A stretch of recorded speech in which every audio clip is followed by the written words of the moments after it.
अस्सलाम वालेकुम। आज हम बात करेंगे ऑटोस्क्लेरोसिस की। ऑट का मतलब एयर और स्क्लेरोसिस का मतलब होता है हार्डनिंग, मतलब एयर में कहीं पे हार्डनिंग हो रही है। ठीक है, सबसे पहले तो आप ये समझ लें कि ये जो आपकी डिजीज़ है ये इंटायरली इन्वॉल्व करती है बोनी लैब्रिंथ को। अच्छा, बोनी लैब्रिंथ का एक और नाम क्या होता है? Otic capsule.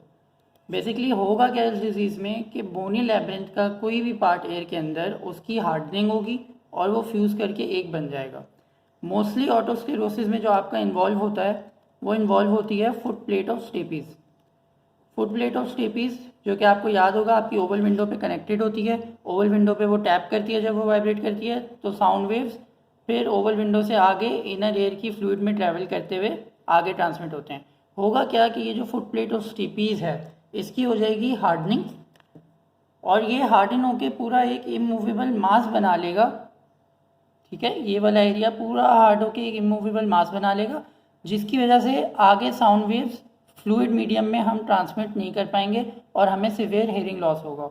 अच्छा जी, अब होता क्या है, देखिए कोई भी बोन होती है ना उसकी 3 लेयर्स होती हैं। आउटर मोस्ट होती है पेरियोस्टियल, फिर एक बीच में लेयर होती है एंडकॉन्ड्रल और फिर तीसरी होती है जो कि इनर मोस्ट लेयर होती है एंडोस्टियल। इधर आपने ये याद रखना है कि जो एंडकॉन्ड्रल बोन होती है ये पहले कार्टिलेज होती है और फिर ये जैसे डेवलपमेंट होती है तो ये हार्ड बोन हो जाती है। अगर क्या हो कि यहाँ पे कुछ कार्टिलेज सेल्स जो कि डॉर्मेंट पड़े हुए एम्ब्रियोनिक लाइफ से वो वापस एक्टिवेट हो जाएं तो ये कार्टिलेज सेल डिफ्रेंशिएट करके यहाँ पे बनाने लग जाते हैं स्पॉन्जी बोन जो कि इमेच्योर बोन होती है। तो होता क्या है कि इस लेयर में for some reason spongy bone बनना शुरू हो जाती है जो नॉर्मल बोन को रीअब्जॉर्ब कर देती है और जब ये स्पॉन्जी बोन यहाँ पे बन जाती है तो एज अ होल स्ट्रक्चर उसकी एनकाइलोसिस होती है और वो स्ट्रक्चर हार्ड हो जाता है। Hence the term otosclerosis, hardening of the foot plate of stapes in a nutshell. अब इसकी कॉजेज देखते हैं कि इसकी कॉजेज क्या होती हैं। ठीक है, सबसे पहले तो कॉज होती है हेरिडिटी, यानी कि इसमें फैमिली हिस्ट्री पॉजिटिव होती है। अगर फैमिली में है तो ये ऑटोसोमल डाउनेंट पैटर्न में नीचे डाउन पास होती है और एक हाई चांस है कि ये आगे बेबी में भी हो सकती है। Most commonly female gender involve होता है 20 to 30 ईयर्स एज के बीच में। और फीमेल जेंडर में आपने याद रखना है कि इसके सिम्टम्स या ये मोस्टली डेवलप होता है तो एक रिलेशन होता है प्रेगनेंसी से, कि प्रेगनेंसी के बाद इसके सिम्टम्स वर्सन हो जाते हैं, प्रेगनेंसी के बाद ये डेवलप होता है, एक रिलेशन देखा गया है। ठीक है, फिर इन्फेक्शंस में आपको याद रखना है कि वायरल इन्फेक्शन में क्रॉनिक मीजल्स इन्फेक्शन देखा गया कि क्रॉनिक मीजल्स इन्फेक्शन होता है तो उसके बाद भी ऑटोस्क्लेरोसिस डेवलप हो सकती है। और फिर इसका ऑटो इम्यून लिंक भी देखा गया है। ऑटो इम्यून लिंक में क्या देखा गया है? एक सिंड्रोम है जिसका नाम है वेंडरहोव सिंड्रोम। इसमें होता क्या है, इसमें हमारे पास ट्रायड होता है 3 चीज़ों का। सबसे पहले हमें देखा जाता है ऑस्टियोजेनेसिस इम्परफेक्टा या ब्रिटल बोन डिजीज, जिसमें हमें कॉलेजन के अगेंस्ट ऑटो इम्यूनिटी एक्ट कर रही होती है। नंबर 2 इसमें आपको मिलेगा ऑटोस्क्लेरोसिस और फिर तीसरी इधर आपको मिलेगा ब्लूइश स्क्लेरा। बस अगर ऑटो इम्यून ओरिजिन है तो आपको ये ट्रायड देखना होगा, वेंडरहोफ सिंड्रोम का ये ट्रायड होता है। और एक लास्टली ज़रा रेशल इसमें जो डिरेक्शन होती है कि ये वाइट पीपल में ज़्यादा देखा गया है। बट सबसे इम्पॉर्टेंट जो आपको याद रखना है वो है कि यंग फीमेल्स और स्पेशली जो प्रेग्नेंट हों उसमें हाई रिस्क फैक्टर होता है इस चीज़ का। अब नेक्स्ट हम बात कर लेते हैं पैथोलॉजी की। पैथोलॉजी में सबसे पहले हम इसमें बात करेंगे कि इसकी टाइप्स क्या क्या हैं। तो इसमें आपको 5 टाइप्स देखनी है डिपेंडिंग अपॉन कि फुट प्लेट का कौन सा पार्ट इन्वॉल्व हो रहा है। तो ये हम तस्वीर से करेंगे। ये पिक्चर आपको नज़र आ रही है, ठीक है। ये फुट प्लेट ऐसे लगी हुई होती है। फॉर एग्जांपल अगर ये आपकी ओवल विंडो है तो फुट प्लेट इस तरह लगी हुई होती है। ये इसका एंटीरियर पार्ट है, ये इसका पोस्टीरियर पार्ट है, ये जो इसकी पूरी मार्जिन है ये इसका सर्कमफ्रेंस है, फिर ये इंटायर फुट प्लेट है और यहाँ पे ये ओवल विंडो पे अटैच हुई हुई है। कीपिंग दिस इन माइंड हम आगे चलते हैं, ठीक है। अगर तो इसका एंटीरियर पार्ट फुट प्लेट का सिर्फ इन्वॉल्व हो रहा है तो इसको हम एंटीरियर फोकस भी कहते हैं और इस पार्ट का नाम होता है फिसुला एंटीफिनेस्ट्रम। फिसुला एंटीफिनेस्ट्रम ये मोस्ट कॉमन टाइप है, सबसे कॉमनली ऑटोस्क्लेरोसिस यहीं पे होती है। अब अगर हम इसकी ऑपोजिट साइड पे देख लें, अगर posterior part of foot plate involve है तो उसको पोस्टीरियर फोकस कहते हैं। फिर मैंने आपको बताया कि इंटायर सर्कमफेरेंस अगर फुट प्लेट का इन्वॉल्व हो रहा है तो इसको हम सर्कमफेरेंशियल कहते हैं। फिर ये यहाँ देखें कि फुट प्लेट इंटायरली इन्वॉल्व हो गई, पूरी फुट प्लेट इन्वॉल्व हो गई, कोई मार्जिन नहीं बल्कि पूरी फुट प्लेट, इसको हम बिस्किट टाइप कहते हैं। और फिर यहाँ पे फुट प्लेट भी इन्वॉल्व हो गई और पूरी ओवल विंडो भी इन्वॉल्व हो रही है, इसको हम कहते हैं ऑब्लिटरेटेड टाइप। तो ये 5 टाइप जहन में रखिएगा, तस्वीर आपके दिमाग में होगी तो आपको याद रहेगा। मोस्ट कॉमन है एंटीरियर फोकस, इसको स्टिपिडियल टाइप भी कहते हैं, जो कि फिस्टुला एंटी फेनेस्ट्रम पे होता है जी। फिर पैथोलॉजी में आपने देखना है कि पहले तो ग्रॉस अपीयरेंस देखेंगे और फिर माइक्रोस्कोपिक अपीयरेंस देखेंगे। तो ग्रॉस अपीयरेंस में क्योंकि ऑटोस्क्लेरोसिस हो रही है, हार्डनिंग हो रही है, जो आपकी बोन्स हैं वो स्पॉन्जी बोन से रिप्लेस हो गई, तो वो उसकी एनकाइलोसिस हुई, वो मिलके एक मास बन गया। तो एक आपको चौकी वाइट अपीयरेंस मिलेगी बोन की, क्योंकि उसकी स्क्लेरोसिस हो रही है। माइक्रोस्कोपिकली क्या होगा कि जब आप वो बोन का हिस्सा देख के माइक्रोस्कोप में देखेंगे तो वहाँ पे आपको स्पॉन्जी बोन मिलेगी इंस्टेड ऑफ आपकी नॉर्मल मेच्योर बोन, ठीक है। इसकी स्पिक्यूल्स टाइप माइक्रोस्कोप में नज़र आते हैं। तो ये आपने याद रखना है, मेनली चौकी वाइट अपीयरेंस होगी क्योंकि ऑटोस्क्लेरोसिस हो रही है। फिर अब हम बात करते हैं क्लिनिकल फीचर्स की। देखिए क्लिनिकल फीचर्स में आपको ये पता है कि जो बोन है उसकी स्क्लेरोसिस हो रही है, वो हार्ड हो रही है।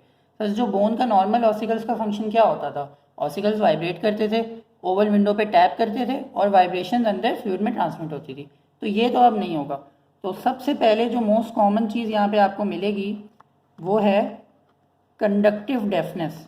मोस्टली इन केसेस में आपके पास कंडक्टिव डेफनेस ही होती है जो कि बायलैटरल होती है।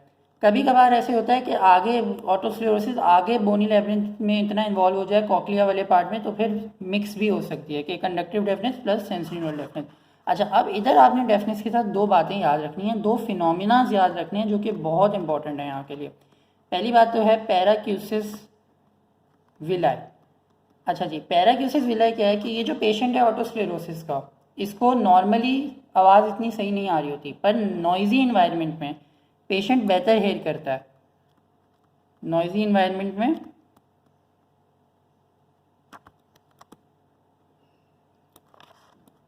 अच्छा जी, इसकी वजह क्या है? इसकी वजह ये है, आप देखें अगर आप बहुत शोर में बैठे हुए हैं तो आप ऊंचा बोलते हैं ताकि अगले बंदे को आपकी आवाज़ आए। तो इसकी बस यही बात है कि जब शोर में लोग बैठे होंगे तो वो ऊंचा बोलेंगे, हेंस हमारे पेशेंट को ज़्यादा आवाज़ आएगी। और दूसरी चीज़ जो आपने यहाँ पे देखनी है वो आपने देखनी है कि मोनोटोनस स्पीच होगी। मोनोटोनस स्पीच का क्या मतलब है कि एक ही लहजे में पेशेंट बात करेगा, कोई अप या डाउन नहीं होगा, कोई आपको इमोशनल वो नहीं दिखेगी। क्यों? क्योंकि मसला ये होता है कि आपका जो पेशेंट होता है उसको खुद अपनी आवाज़ भी नहीं आ रही होती। तो ये सबसे बड़ा इशू होता है जिसकी वजह से हमारी मोनोटोनस स्पीच होती है, कॉज एक कोऑर्डिनेशन नहीं हो रही होती। अच्छा, फिर अगर सेंसरी न्यूरल लॉस होता है, जैसे कॉक्लिया का भी बोनी लैबिरिंथ इन्वॉल्व हो जाए, तो फिर हमें उसके साथ टिनाइटिस भी मिलता है, बट कभी कभार वर्टाइगो भी होता है। पर जो मेन सिम्टम आपने याद रखना है ना, वो यही सिम्टम है कंडक्टिव डेफनेस, जिसमें हमें पैराक्यूसिस विलाई फिनोमेना ऑब्जर्व हो रहा है और मोनोटोनस स्पीच मिल रही है। ठीक है जी। अच्छा जी, अब हमने क्लिनिकल फीचर समझ लिए, कॉजेज समझ लिए। अब हम देखते हैं कि एग्जामिनेशन में हमें क्या साइंस मिलेंगे और उसके लिए हम क्या इन्वेस्टिगेशंस कराएंगे। सबसे पहले तो देखें, आप करेंगे ऑटोस्कोपी। ऑटोस्कोपी पे जब आप कान के अंदर देखेंगे तो कई बार, बहुत रेयरली ऐसे होता है कि टिम्पैनिक मेम्ब्रेन पे जो है ना, हमें एक पिंक सा पिंज मिलता है, पिंक सा एक साइन मिलता है, इसको हम फ्लेमिंगो पिंक पिंज कहते हैं। और अगर ये हमें मिलता है तो हम कहते हैं कि भाई श्वार्ट्ज साइन इज पॉजिटिव।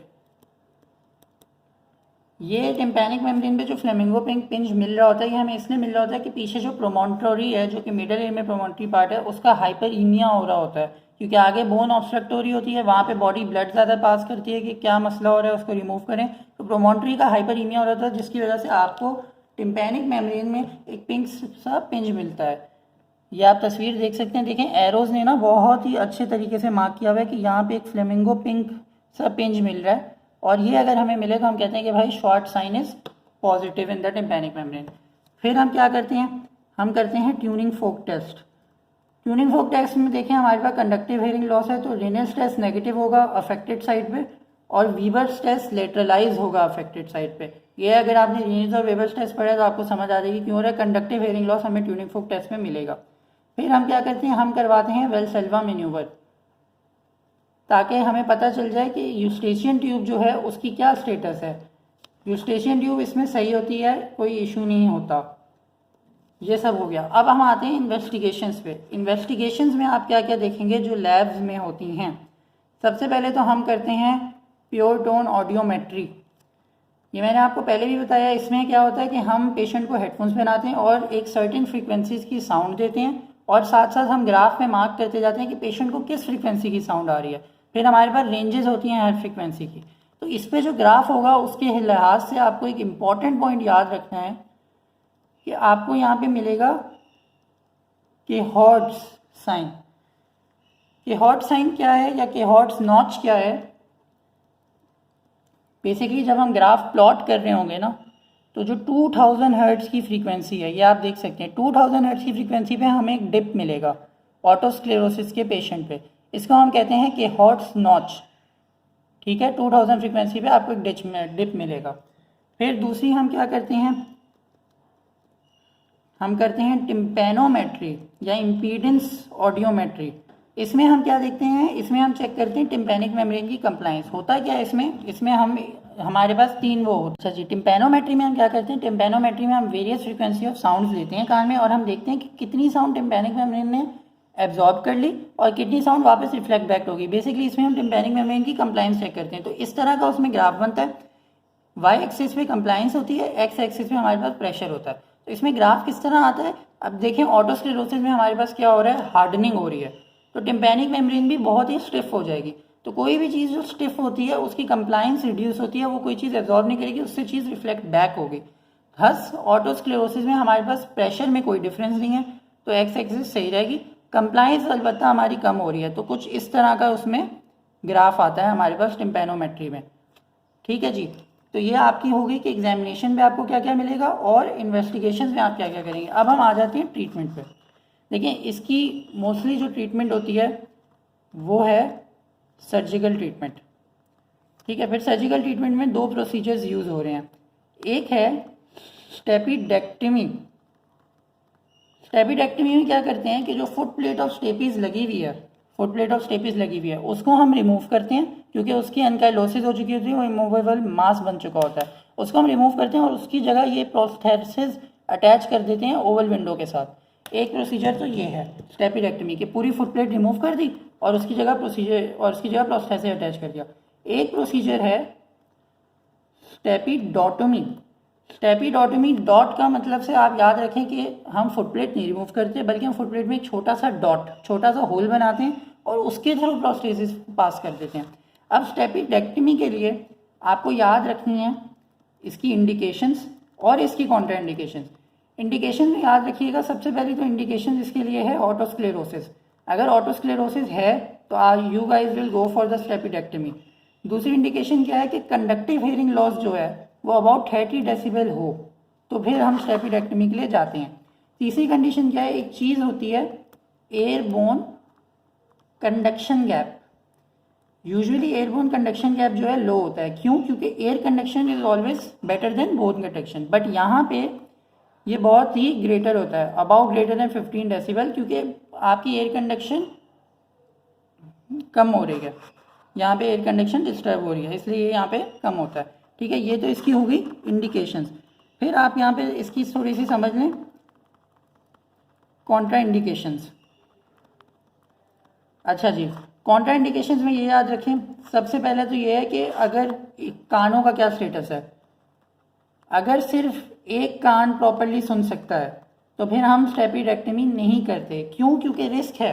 अगर सर्जरी की कॉम्प्लिकेशन से जो एक कान सही चल रहा है वो भी ख़राब हो गया तो आप बिल्कुल ही सुनने से जाओगे।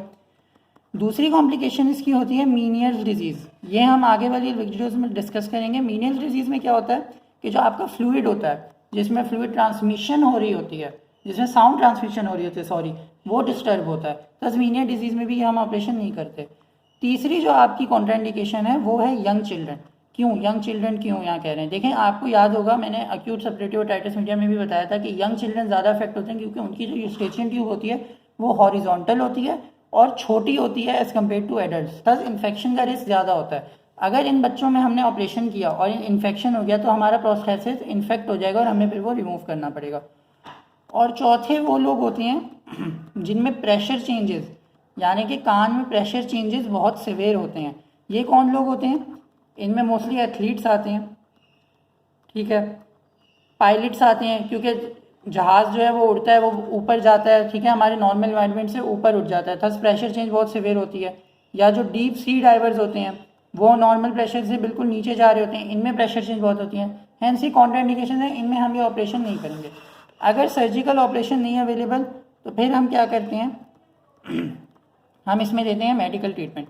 मेडिकल ट्रीटमेंट में मोस्टली एक तो हम हेयरिंग इम्प्लांट लगाते हैं ताकि जो इसको साउंड आ रही है इसकी साउंड एम्पलीफाई हो सके और ये सुन सके। और एक चीज़ यूज़ की जाती है सोडियम फ्लोराइड थेरेपी। बहुत सारे लोग इस पर बहस करते हैं कि इसका फ़ायदा है या इसका फ़ायदा नहीं है, बट सिर्फ इसका ये अभी तक प्रूवन है कि अगर ऑटोस्क्लेरोसिस एक ऑन गोइंग प्रोसेस हो तो सोडियम फ्लोराइड थेरेपी उसको स्टॉप कर देती है, स्क्लेरोसिस को स्टॉप कर देती है जो स्पॉन्जी बोन आ रही होती है। ठीक है जी, अब हम एक जल्दी से इसका एक ओवरव्यू कर लेते हैं। ऑटोस्क्लेरोसिस क्या है कि बेसिकली बोनी लैब्रिंथ की डिजीज़ है।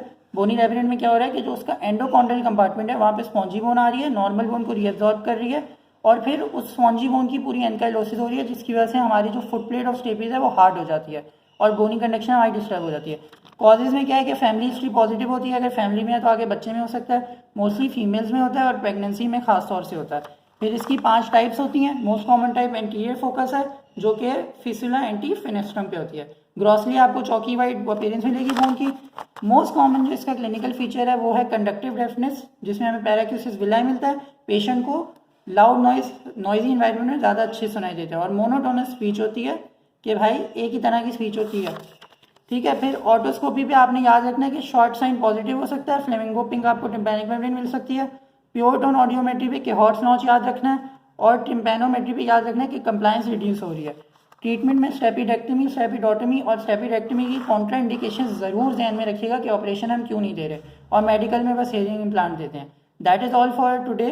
If you like the video like करें, सब्सक्राइब करें and let me know what you think in the comment section. अल्लाह हाफिज़।